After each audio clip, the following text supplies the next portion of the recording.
नमस्कार मंडळी, स्वागत आहे तुमचं आदिश्री किचनमध्ये। मी आज बनवणार आहे ढोबळी मिरची किंवा कॅप्सिकमची भाजी। चला मग, मी इथं कांदा आणि मिरची कट करून घेतलेला आहे आणि इथं तीळ घेतलेला आहे। तिळाच्या हाफ शेंगदाणे घ्यायचं, दोन्ही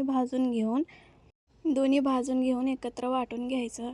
इथं तेलामध्ये जिरा मोहरी टाकून घेतलेला आहे। मग कांदा टाकायचं, मग त्यावरून कढीपत्ता फ्राय झाल्यानंतर मग मिरची टाकायचं, मग वरून मीठ टाकायचं, कारण मिरची छान फ्राय होऊन जाते। मग टाकायचं आपल्याला हळद टाकून झाल्यानंतर मग आपल्याला टाकायचं आहे वाटलेलं कूट फ्राय झाल्यानंतर आपल्याला टाकायचं आहे त्यामध्ये तिखट फ्राय करून घेऊन थोडंसं आपल्याला पाणी ॲड करायचं आहे, कारण पाण्यामध्ये भाजी थोडं शिजून घ्यायचं। वरून टाकायचं आहे आपल्याला कोथिंबीर। चला मग मंडळी, भाजी रेडी आहे।